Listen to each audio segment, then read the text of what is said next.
इथं असणारे सर्वच जण जे आदरणीय पवार साहेबांवर प्रेम करतात, या महाराष्ट्राच्या भूमीवर प्रेम करतात, एकदा जोरदार आपल्या सर्वांना घोषणा द्यायची आहे, आदरणीय पवार साहेब आप आगे बढ़ो, हमारे साथ है। असं नाही चालणार। हात वर करून मराठी माणसांची ताकद इथं आपल्या सर्वांना दाखवून द्यायचंय। आदरणीय पवार साहेब आप आगे बढ़ो, आदरणीय पवार साहेब आप आगे बढ़ो। मी तुमच्या सर्वांच्या वतीने आदरणीय पवार साहेबांना वाढदिवसाच्या शुभेच्छा देतो। आज पवार साहेब हे फक्त 84 वयाचे झालेले आहेत आणि या महाराष्ट्रामध्ये, या देशामध्ये सामान्य लोकांसाठी लढणारा जर सगळ्यात तरुण योद्धा कोण असेल तर ते आदरणीय पवार साहेब आहेत। इथं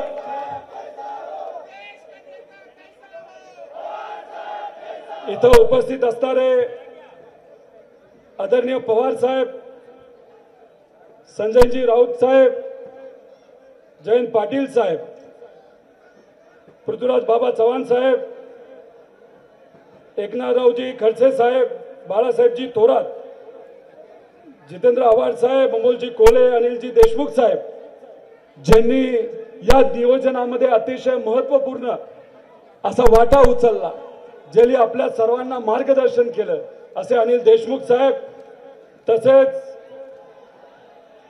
इतरही सर्व मान्यवर। आज गोपीनाथ मुंडे साहेबांची जयंती, मी जयंती निमित्त आपल्या सर्वांना शुभेच्छा देतो। सर्व पक्षाचे प्रमुख पदाधिकारी, आमदार, खासदार, कार्यकर्ते, पत्रकार आणि इथं उपस्थित असणाऱ्या लाखोच्या संख्येने या स्वाभिमानी महाराष्ट्राचे सर्व नागरिक बंधू आणि भगिनींनो, अनेक मान्यवर इथं बोलणार आहेत। मी कमीत कमी वेळेमध्ये माझा अनुभव आपल्या सर्वांना सांगेन। अनेक लोकांनी मला प्रश्न केलाय, ही युवा संघर्ष यात्रा कशासाठी? गेल्या 5-6 वर्षामध्ये राजकीय क्षेत्रामध्ये काम करत असताना, जिल्हा परिषद सदस्य म्हणून, नंतर कर्जत जामखेडच्या सर्व नागरिकांनी मला आशीर्वाद दिला, मी आमदार झालो आणि आमदार झाल्यानंतर अधिवेशनामध्ये सुद्धा सातत्याने युवांचे प्रश्न मांडले, विद्यार्थ्यांचे प्रश्न मांडले, पेपर फुटीचा मुद्दा असेल, तसंच एमपीएससी भरतीमध्ये होणारा भ्रष्टाचार असेल, बेरोजगारीचे मुद्दे असतील, हे सगळे मुद्दे मांडल्यानंतर शासनाकडनं मला उत्तर काय आलं असेल तर आजची पिढी सिरियस नाही, म्हणजे तुमच्या सर्वांची मुलं सिरियस नाही, आपल्या सर्वांचे मित्र, आपल्या भगिनी, आपले भावंड हे सिरियस नाही। काही चांगल्या पत्रकारांनी जो काही स्पर्धा परीक्षेमध्ये भ्रष्टाचार होतो तो उघडकीस आणला आणि अधिवेशनामध्ये आम्हा सगळ्यांना उत्तर काय मिळालं, त्याच पत्रकारावर आम्ही हक्कभंग आणू। मग सामान्य लोकांचे मुद्दे जर आम्ही अधिवेशनात मांडत असू आणि ते विषय मांडत असताना सरकारकडनं जर ह्या मुद्द्यांवर चर्चा केली जात नसेल, हे मुद्दे सोडवण्यासाठी प्रयत्न केले जात नसतील, तर माझ्यासारखा एक कार्यकर्ता हताश झाला। हताश झाल्यानंतर आदरणीय पवार साहेबांना मी भेटलो। योगायोगाने गांधी जयंती होती। पवार साहेबांना मी सांगितलं, साहेब तुमच्याकडे बघून याच्या आधीचे जे सर्व राजकीय नेते, पूर्वीचं जे राजकारण आहे त्याच्याकडे बघून आम्ही राजकारणामध्ये यायचा निर्णय घेतला, पण हा निर्णय घेतल्यानंतर सामान्य लोकांचेच जे प्रश्न अधिवेशनामध्ये मांडले जात नसतील, ते सोडवले जात नसतील आणि आम्ही सर्व युवा या लोकसंख्येच्या 60% आहोत आणि आमच्याबद्दल कुणीच बोलत नाही. याच्याबद्दल काय केलं पाहिजे? तर आदरणीय पवार साहेबांनी सांगितलं, याच्यासाठी तुम्हाला संघर्ष करावा लागेल, याच्यासाठी तुम्हाला रस्त्यावर उतरावं लागेल, तुम्हा सर्वांना संघटित व्हावं लागेल. आणि मग त्याच दिवशी पत्रकारांना आदरणीय जयंतराव पाटील साहेब असतील, सुप्रियाताई असतील, आमचे सर्व नेते यांच्या मार्गदर्शनाखाली पवार साहेबांकडून प्रेरणा घेऊन आम्ही युवा संघर्ष यात्रेची सुरुवात केली खरे, पण सुरुवातीला शारीरिक त्रास खूप झाला. आमच्या विरोधकांनी आमच्यावर टीका केली. टीकेला आम्ही महत्व देत नाही. जे लोक रस्त्यावरच उतरत नाहीत, जे लोक लोकांमध्येच जात नाहीत, फक्त सत्तेसाठी ते लढत असतील, त्यांच्या टीकेला आम्ही भाव सुद्धा देत नाही आणि भीक सुद्धा तिथं देत नाही.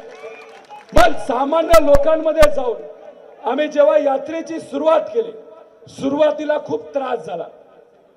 खरं तर पाय दुखले, फोड आले, पण जेव्हा केव्हा आम्ही लोकात जायचो, लोकांशी बोलायचो, तेव्हा तिथे असणारे विद्यार्थी, युवा, शेतकरी, कष्टकरी त्यांचा संघर्ष जेव्हा आम्हाला सांगायचे, जसं एका विद्यार्थ्याने आम्हाला पुण्यामध्ये सांगितलं की दादा, सरकार जे 1000 रुपयाची वसुली आमच्याकडनं करत आहे, आत्ताच मी 15 पेपर दिले आणि त्या पेपरसाठी मला 15,000 रुपयाचा खर्च आला. मी साधा शेतकऱ्याचा मुलगा आहे. आज सोयाबीनचं पीक अडचणीत आलंय, आज कपाशीचं पीक अडचणीत आलंय आणि माझ्या आई वडिलांकडे पैसा नाही. माझ्या आईली तिच्याकडे असणारा शेवटचा जो दागिना आहे ते म्हणजे मंगळसूत्र सुद्धा विकलं आणि हे शेवटचे 1000 रुपये मला दिले. जेव्हा हा अनुभव त्या मुलाकडनं ऐकला, डोळ्यामध्ये पाणी आलं. त्यामुळे हे जे पाय दुखतात, पाठ दुखत होती, फोड आले होते, हा जो संघर्ष आमचा युवा आज महाराष्ट्रामध्ये करत आहे, त्याच्या संघर्षासमोर ह्या सगळ्या गोष्टी लहान आहेत. ह्याला काही महत्व नाही. आज खऱ्या अर्थाने या सर्व युवांसाठी संघर्ष करावा लागेल. माझ्या मतदारसंघामध्ये, नगर जिल्ह्यामध्ये, जामखेड तालुक्यामध्ये चालत असताना एका शेतकऱ्याने त्याच्या शेतामध्ये जो गोबी लावला होता त्याच्यावरनं ट्रॅक्टर फिरवला. ट्रॅक्टर फिरवल्यानंतर त्या शेतकऱ्याला भेटलो, का असं केलं? त्यांनी सांगितलं, दादा, खताच्या किमती वाढल्या, खर्च वाढले आहेत आणि अशा पद्धतीने या पिकाला मार्केट पर्यंत घेऊन जाणं सुद्धा आम्हाला परवडत नाही. मग मार्केटमध्ये कशाला न्यायचं? याच्या आधी कांद्याची अडचण होती, कांद्याची पेरणी केली होती, कांद्याच्या पिकाला भाव नाही मिळाला. कांद्याचा जेव्हा भाव मिळतो तेव्हा एक्सपोर्ट बंद केलं जातं, कपाशीला भाव मिळतो तेव्हा इम्पोर्ट केलं जातं. अशा पद्धतीने आमच्यासारख्या शेतकऱ्याने काय करायचं? ट्रॅक्टर आम्ही आमच्या कष्टाने पिकवलेल्या पिकावर तिथं घालतो. ह्या सगळ्या गोष्टी जेव्हा आम्ही ऐकत होतो, जेव्हा ते सर्व सांगत होते, ह्या सगळ्या गोष्टी समजून घेत असताना दररोज 28 किलोमीटर आम्ही चालत होतो. तो प्रवास आम्हाला कळत सुद्धा नव्हता. अनेक बेरोजगार युवा भेटले. आम्हाला एक वडापाव विकणारा व्यक्ती भेटला.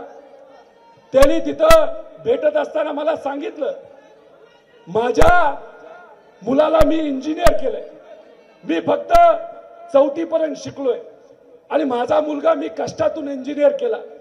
गेल्या 20 वर्ष मी भजी विकतो, मी वडापाव विकतो, कष्ट करतो, छपराच्या घरात राहतो. मला चांगली गाडी घ्यायची, मला चांगलं घर बांधायचंय, पण हे मला परवडत नाही. माझा मुलगा जर इंजिनियर झाला तर कदाचित आमचं भविष्य हे चांगलं होईल, म्हणून मी माझ्या मुलाला कसं तरी कष्ट करून 3-3.5 लाख खर्च करून इंजिनियर बनवला. मी त्या व्यक्तीला विचारलं, बीड जिल्ह्यामधला हा व्यक्ती, अरे मग तुझा मुलगा कुठे आहे? तो म्हणला, आता तो बाहेर गेलाय, 2 वर्षापूर्वी इंजिनियर झाला. मी म्हणलं, आता काय करतो? MIDC मध्ये काम करतो का? त्यांनी सांगितलं, नाही, तो मुलगा माझ्या बरोबर वडापाव विकतो. पण त्याच्यानंतर ज्या व्यक्तीने मला जे सांगितलं, मी 1 तास विचार करू शकलो नाही, मी चालू शकलो नाही, मला काय करायचं हे कळलं नाही. त्यांनी मला सांगितलं की मी 4थी शिकलो, मी वडापाव विकतो, माझ्या मुलाला मी इंजिनियर बनवलं. मग इंजिनियर बनून माझा मुलगा जर वडापावच विकणार असेल, भजीच विकणार असेल, त्याच्यापेक्षा मी माझ्या मुलाला शिकवलं नसतं तर बरं झालं होतं. ही महाराष्ट्रामध्ये असणाऱ्या लोकांची भावना आहे. मला इथं असणाऱ्या सर्व नेत्यांना हे सांगायचंय, अधिवेशनामध्ये याच्यावर चर्चा झाली पाहिजे, अधिवेशनामध्ये स्पर्धा परीक्षेवर चर्चा झाली पाहिजे, अधिवेशनामध्ये बेरोजगारीवर चर्चा झाली पाहिजे. आज आमचे शेतकरी जे अडचणीत आहेत, आज इथं कापसाचं पीक आहे, कापसाचा भाव 7,000 रुपये. खरं तर 7,000 कसं परवडणार? इंडिया वर्सेस ऑस्ट्रेलियाची मॅच वर्ल्ड कपची आपण सर्वांनी बघितली. दुर्दैवाने भारत तिथं हरला, पण खेळामध्ये राजकारण नाही असं आम्ही सगळे समजतो. इंडियाची टीम चांगली होती, दुर्दैवाने आपण हरलो. पण काही महिन्यांपूर्वी असंच ऑस्ट्रेलियाचा शेतकरी जिंकला आणि महाराष्ट्राचा या देशाचा शेतकरी हरला. तो कसा? जेव्हा या भागामध्ये इथं असणाऱ्या शेतकऱ्याला 9 ते 10 हजार भाव हा कपाशीला जेव्हा मिळत होता, केंद्र सरकारने ऑस्ट्रेलियाच्या शेतकऱ्याकडनं कापूस विकत घेतला आणि आपल्या भारतामध्ये आणला आणि तो भाव जो 10 हजाराला होता आज 6 ते 7 हजाराला आलेला आहे. म्हणजे ऑस्ट्रेलियाच्या शेतकऱ्याला तुम्ही पैसा दिला, त्यातून तो वाईन पिल, तो बियर पिल. मग आपल्या शेतकऱ्याला फक्त फाशी घ्यायची. आणि अशी जर परिस्थिती या महाराष्ट्रामध्ये असेल तर याच्यासाठी आपल्या सर्वांना लढावं लागणार आहे. तशीच सोयाबीनची परिस्थिती आहे. एका टायरच्या दुकानामध्ये गेलो होतो, तिथे असणारा मजुराचा मुलगा मला सांगत होता, दादा हाच टायर गेल्या वेळेस 20% स्वस्त होता, आता 20% महाग झालाय. त्याच्याबद्दल कुणी बोलत नाही. 6-7 वर्षामध्ये ट्रॅक्टर हा 6 ते 7 लाख रुपयाला मिळायचा, तोच ट्रॅक्टर आज 11 लाख रुपयाला मिळतो. डिझेल 60 रुपयाला होतं, आज 100ला गेले. पेट्रोल कुठे ते 65 रुपयाला होतं, 120 रुपयाला घेतलंय. याच्यावर चर्चा का होत नाही? अहो शेतकऱ्याचे फक्त खर्च वाढत चाललेत. सोयाबीनचे भाव पूर्वी किती होते तेवढेच आज भाव आहेत. कपाशीचे भाव 6 वर्षापूर्वी किती होते आज तेवढेच भाव आहेत. तुम्ही द्राक्षाची परिस्थिती बघा, सांगलीतलं पीक खराब झाले, तसाच पीक नाशिकचं खराब झाले, पण नाही कुणी चर्चा करत नाही. अहो 800 किलोमीटर आम्ही चाललोय, 800 किलोमीटर. याच्यामध्ये आम्हाला शक्ती प्रदर्शन करायचं नव्हतं, लोकांना समजून घ्यायचं होतं, लोकांच्या अडचणी जाणून घ्यायच्या होत्या. आदरणीय पवार साहेबांच्या मार्गदर्शनाने काम करणारे आम्ही सर्वजण कार्यकर्ते आहोत. अहो शेतकऱ्याच्या शेतामध्ये गेल्यानंतर कळलं 10 दिवस झाले तरी शेतामध्ये कुठलाही अधिकारी पंचनाम्यासाठी आला नाही. गेल्या वर्षीच अनुदान आमच्या शेतकऱ्याला जर मिळालं नसेल तर यंदाचं अनुदान आम्ही कशी अपेक्षा ठेवायची? अहो 1 रुपयाला विमा दिला, 1 रुपयाला. भाषण तर असं केलं की भीक देत आहेत, पण शेतकऱ्याचं म्हणणं 1 रुपयाला तुम्ही आम्हाला तिथं विमा देऊ नका, तुम्ही 1000 रुपये द्या, 2000 रुपये घ्या, पण जेव्हा केव्हा आम्ही अडचणीत देतो तेव्हा आमच्या शेतकऱ्याला आम्हाला मदत ही झालीच पाहिजे आणि जेवढं नुकसान होतं तेवढी मदत ही आमच्या शेतकऱ्याला झालीच पाहिजे. हाही मुद्दा आम्ही युवा संघर्ष यात्रेमध्ये घेतलाय. दिग्विजय सिंग साहेब इथे उपस्थित आहेत, मी मनापासून त्यांचे आभार व्यक्त करतो. त्यांच्या व्यस्त कार्यक्रमातून त्यांनी वेळ काढून सकाळचं विमान घेऊन ते आज इथं आलेत, त्यांचं सुद्धा आपल्या सर्वांच्या वतीने मी आभार व्यक्त करतो. मी फक्त एवढंच आपल्या सर्वांना सांगतो, MIDCचे मुद्दे. एक खाडे नावाचा युवा मला भेटला, त्यांनी काय सांगितलं, दादा मी BA करतोय, तुझा भाऊ काय करतो, त्याला डॉक्टर बनायचंय, आई वडील कुठे आहेत, तर पुण्यामध्ये काम करतात. कुठं काम करतात? ते एका फॅक्टरीमध्ये काम करतात. आणि मग फॅक्टरीमध्ये काम करून हे दोघं कष्ट घेतात आणि जी काही नीटची परीक्षा आहे, जे काही क्लासेस आहेत, त्या क्लासेसला पैसा गोळा करतात. 18 तास ही मुलं काम, आई वडील माझे काम करतात. मी म्हणलं पुण्याला का जातात? ते म्हणाले आमच्या जिल्ह्यामध्ये MIDC नाही, आमच्या तालुक्यामध्ये MIDC नाही. अहो MIDCचा मुद्दा जेव्हा आम्ही घेतला तेव्हा आमची चेष्टा केली, आम्हाला 4.5 तास तिथं बसवलं, त्याच्यावर पण चर्चा करून नाही घेतली. अरे अशा पद्धतीने हे सगळे जर विचार करत असतील तर या शिक्षित युवांनी काय करायचं?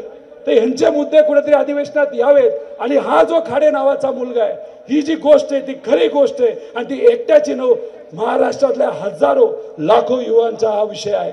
त्यामुळे ह्या गोष्टी मार्गी लागल्या पाहिजे. एखादा भाऊ दुसऱ्या भावासाठी जर त्याग करत असेल, भाऊ डॉक्टर व्हावा यासाठी हा मुलगा जर BA करत असेल, आई वडिलांची शेती बीड जिल्ह्यामध्ये असताना सुद्धा पुण्यामध्ये जाऊन जर हे लोक काम करत असतील तर त्याचा विचार या सरकारने केलाच पाहिजे. आणि हे सरकार असू नाही तर ते सरकार असू, सामान्य लोकांबद्दल चर्चा झालीच पाहिजे.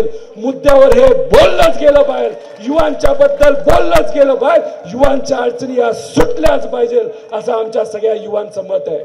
सर्व नेत्यांना मी विनंती करेल, येणाऱ्या काळामध्ये इलेक्शन येईल, पण हे जे युवांचे, शेतकरी, सामान्य लोकांचे मुद्दे ते आपापल्या जे काय महाविकास आघाडी आहे त्यांच्या इलेक्शनच्या मेमंटोमध्ये आलेच पाहिजे. आणि इलेक्शन जर लढायचं असेल धर्मवादावर लढायचं नाही, जातीवादावर लढायचं नाही, पण या युवांच्या भवितव्यावर येणारं इलेक्शन हे लढलंच पाहिजे. शेतकऱ्यावर हे इलेक्शन लढलंच पाहिजे असं आमच्या सगळ्यांचं मत आहे.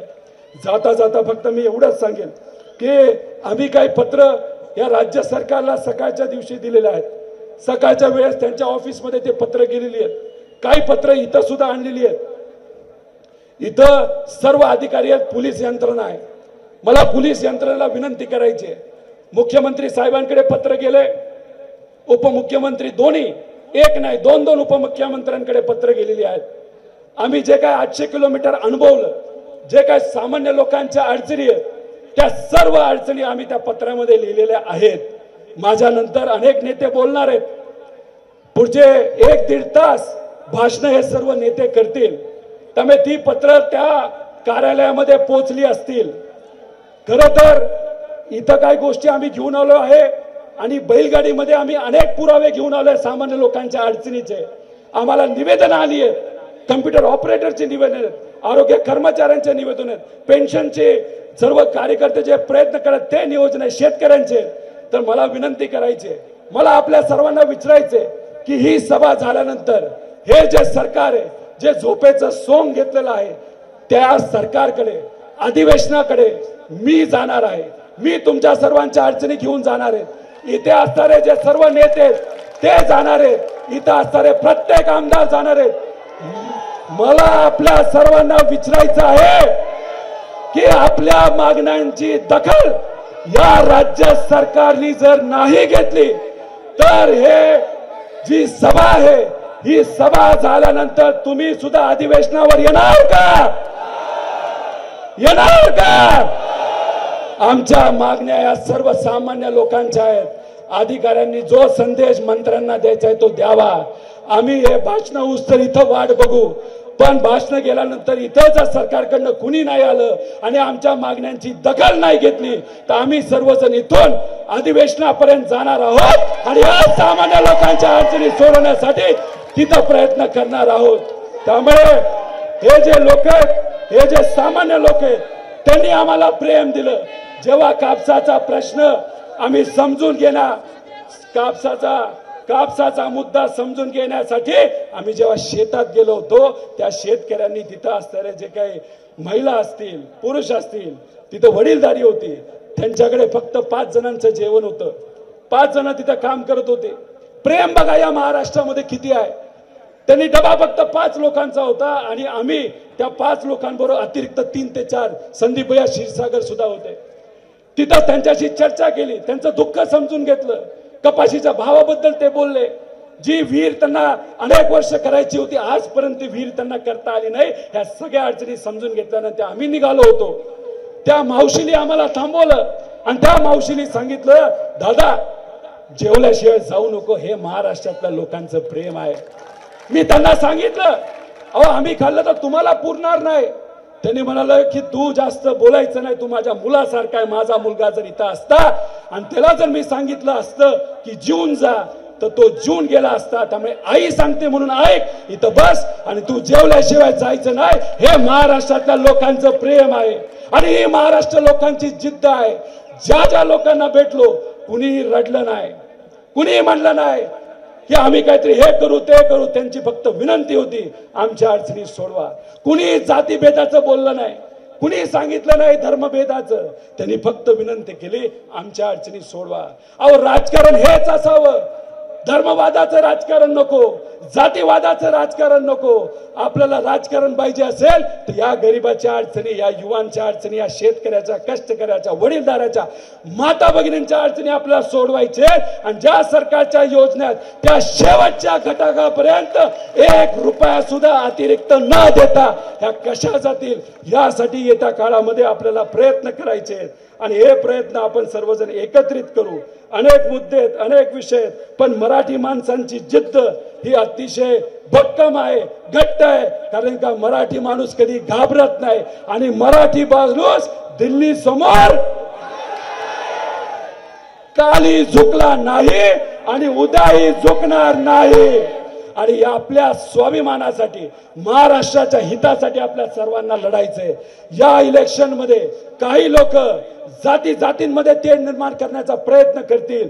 फक्त एक गोष्ट आपण सर्वांनी लक्षात घ्या की जेव्हा दंगल होते तेव्हा गरीबाचाच पोरगा दगड हातामध्ये घेतो, गरीबाच्याच पोराच्या डोक्यात तो दगड पडतो, गरीबाचीच घरं जळतात, गरीबाचीच दुकानं फुटतात आणि जे बाकीची लोक असतात जे सगळे घडून आणतात एसी मध्ये बसून बंगल्यात बसून फक्त तमाशा बघत असतात। त्यामुळे ही भूमिका आपल्या सर्वांना घ्यायची।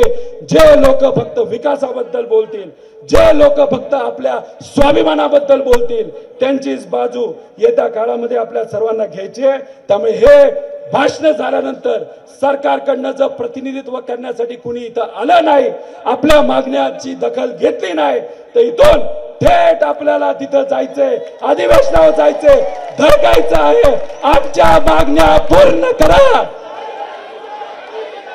आमच्या मागण्या पूर्ण करा, आमच्या मागण्या पूर्ण करा। आदरणीय पवार साहेब, तुमच्या मार्गदर्शनाखाली आम्ही सर्वजण अवकाळी पावसाचं बोलणे सगळेच विषय अनेक अडचणी आहेत, याच्या शेतकऱ्याचं लक्ष नाही।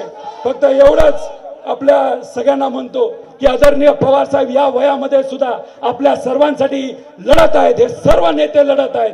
कालच्या दिवशी नाशिकमध्ये पवार साहेब रस्त्यावर उतरून तिथे असणाऱ्या कांद्या प्रश्नासाठी लढत होते। त्यामुळे वय हा फक्त आकडा आहे, काय महत्वाचं तर मराठी माणसाची जिद्द आणि प्रयत्न हे आपल्या सर्वांसाठी महत्वाचे आहेत। आणि आदरणीय पवार साहेब हे आपल्यासाठी लढत आहेत आणि आपल्याला सुद्धा लढायचं आहे।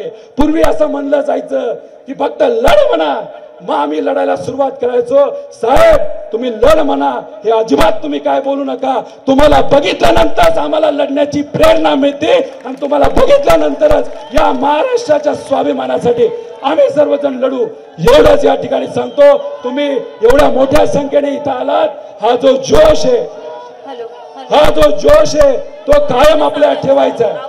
अनेक अडचणी या राज्यामध्ये आरोग्यापासून सगळे या सगळ्या आपल्याला मार्गी लावायच्या आहेत आणि अनेक संघटना आपल्याला भेटायच्या आहेत। टाइम कमी आहे, अनेक संघटना आम्हाला भेटलेल्या आहेत, त्या सर्व संघटनाला मला सांगायचे आहेत, आरोग्य विभाग असो, शिक्षण विभाग असो, अहो शिक्षणाची 60,000ची भरती सुद्धा व्हावी ही आम्ही मागणी तिथं केली।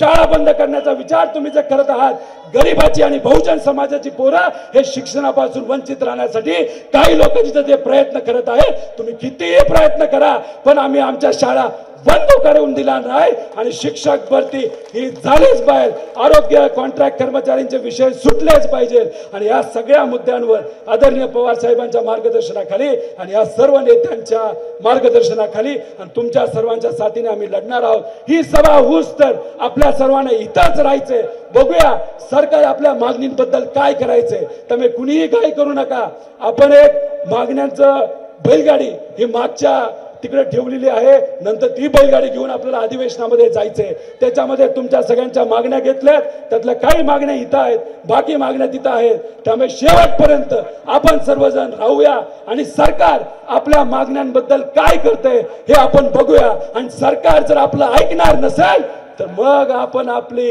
युवांची ताकद तिथं दाखवून द्यायची। फक्त विनंती एवढीच करेल, जेव्हा केव्हा जर सरकार आपलं ऐकणार नसेल आणि आपण अधिवेशनाकडे चालत जेव्हा जाऊ तेव्हा सरकारी प्रॉपर्टीला कुणी हात लावणार नाही, तोडफोड कुणी करणार नाही, कारण ही सगळी प्रॉपर्टी ही सरकारची नाही, ही सामान्य लोकांच्या टॅक्स मधून केलेली आहे। त्यामुळे कुणी काही तोडणार नाही, एवढी दक्षता आपण घ्याल, एवढंच या ठिकाणी आपल्या सर्वांना सांगतो। हे सर्व नेते आपल्या विनंतीला मान ठेवून इथं आले। आदरणीय पवार साहेबांना परत आपल्या सर्वांच्या आणि महाराष्ट्राच्या वतीने कोटी कोटी प्रणाम करतो, तिथं वाढदिवसाच्या शुभेच्छा देतो आणि थांबतो। जय हिंद, जय महाराष्ट्र, जय युवा।